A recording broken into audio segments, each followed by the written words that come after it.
Class 10th बेटा हम आज जो पीरियोडिक टेबल कर रहे हैं that is modern periodic table. इससे पहले हमने मेंडलीफ पीरियोडिक टेबल किया था, उसमें कुछ कमियां रह गई थी, लिमिटेशंस थी। तो उन लिमिटेशंस को यहाँ पर रिमूव करने की कोशिश की है। 1913 में हेनरी मॉसले ने इस पीरियोडिक टेबल को बनाया था और इस पीरियोडिक टेबल में जो बेसिक प्रॉपर्टी यूज़ की एलिमेंट्स को अरेंज करने के लिए, डेट वाज की एलिमेंट्स को अरेंज किया गया on the basis of atomic number.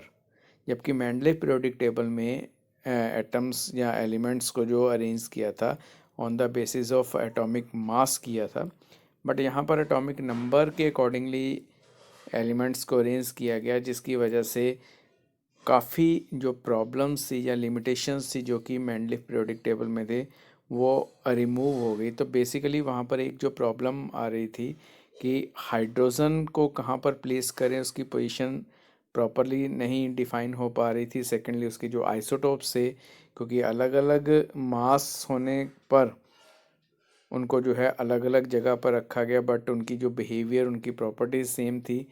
तो ये वाली जो प्रॉब्लम थी ये यहाँ पर सॉल्व हो रही है मॉडर्न पीरियोडिक टेबल में, क्योंकि उनका एटॉमिक नंबर हाइड्रोजन के या आइसोटोप्स से या बाकी और भी किसी एलिमेंट के अगर आइसोटोप्स बनते हैं तो उनका एटॉमिक नंबर जो होता है वो सेम रहता है।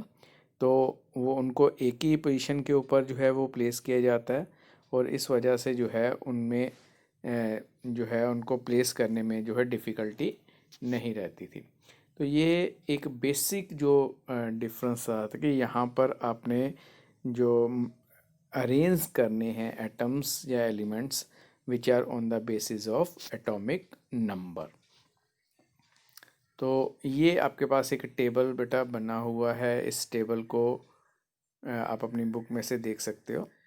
तो यहाँ पर इस टेबल में आप ये ऑब्ज़र्व कर सकते हो कि यहाँ पर कुछ 18 कॉलम्स हैं और 7 रोज़ हैं, जिसके बीच में एलिमेंट्स को प्लेस किया गया on the basis of their atomic number. तो जितना एटॉमिक नंबर होगा उस हिसाब से इनको अरेंज किया गया है। तो डिफरेंट एलिमेंट्स को आप यहाँ से ऑब्ज़र्व कर सकते हो। यहाँ पर जो फर्स्ट वाले कॉलम्स हैं वहाँ पर आपको एलिमेंट्स जो होंगे वो मेटेलिक बिहेवियर शो करेंगे, और अगर आप आगे वाले एलिमेंट्स कॉलम्स की बात करते हो 18, 17, 16 वगैरह जो हैं, तो ये नॉन मेटल्स जो हैं इनको बिहेवियर शो करते हैं। और 18 कॉलम्स जो है ये इनर्ट गैसेस का जो कॉलम है यहाँ पर बना हुआ है। तो इस तरह से इनको स्टडी किया जा सकता है। इसके साथ जो रिलेटेड कुछ क्वेश्चंस हैं आपकी बुक में वो इसके बाद अब हम करते हैं आगे। तो फर्स्ट क्वेश्चन है बेटा यहाँ पर, how could the modern periodic table remove anomalies of Mendeleev periodic table. तो मेंडलीफ पीरियोडिक टेबल में मेन प्रॉब्लम यही थी कि हाइड्रोजन की position and the position of isotopes, तो ये दोनों प्रॉब्लम्स जो हैं वो रिमूव हो गई थी अगर एटॉमिक नंबर के ऊपर बेस्ड अगर एलिमेंट्स को अरेंज किया जाता है। तो जिस वजह से ये प्रॉब्लम जो है मेंडलीफ पीरियोडिक टेबल की यहाँ पर रिमूव हो गई। सेकंड क्वेश्चन है, name two elements which would expect to show chemical reaction similar to magnesium. What is the basis of your choice? तो मैग्नीशियम जो है उसमें आउटर शेल में 2 इलेक्ट्रॉन्स हैं, सेकंड ग्रुप में से आपके पास सेकंड कॉलम में से है।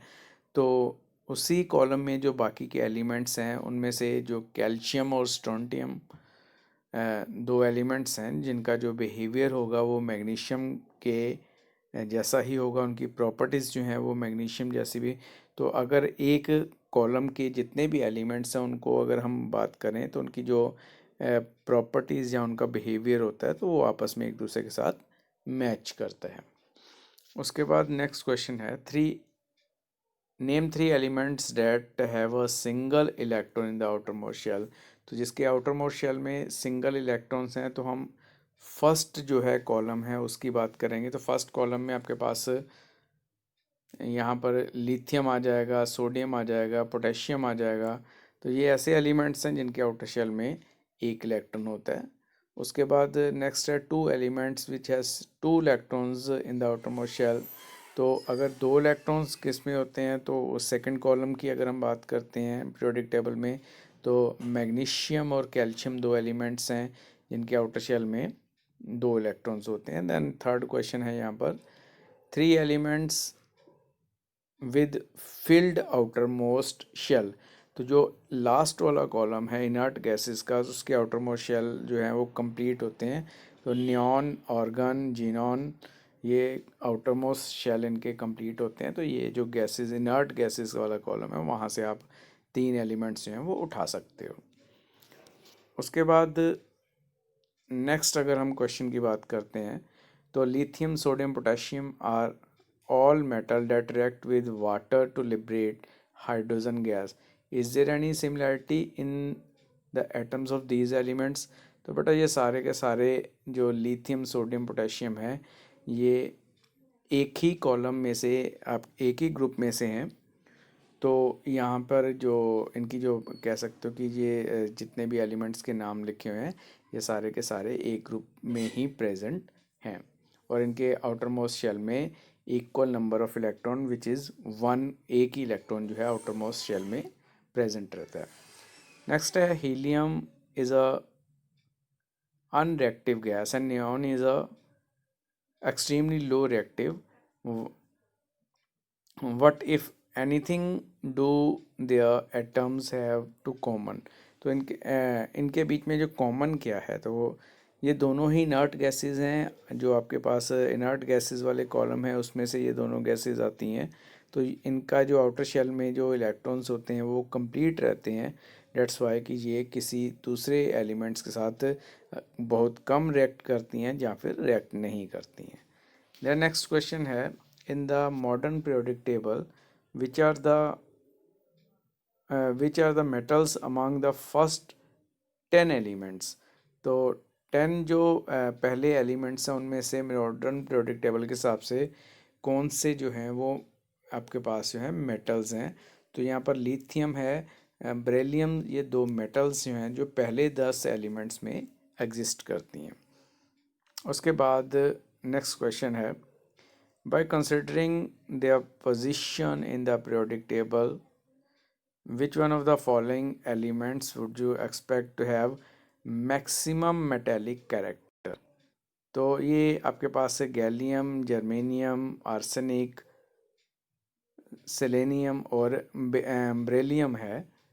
तो इनमें से आपके पास सबसे पहले अगर हम बात करते हैं तो बेरिलियम जो है that is the on the left, extremely left part में होती है। तो इनका जो मेटेलिक बिहेवियर है सबसे ज़्यादा होता है। तो मोस्ट मेटेलिक बिहेवियर वाली अगर यहाँ पर एलिमेंट की बात करते हैं तो बेरिलियम जो है वो मोस्ट मेटेलिक बिहेवियर शो करेगी इन सभी एलिमेंट्स में से।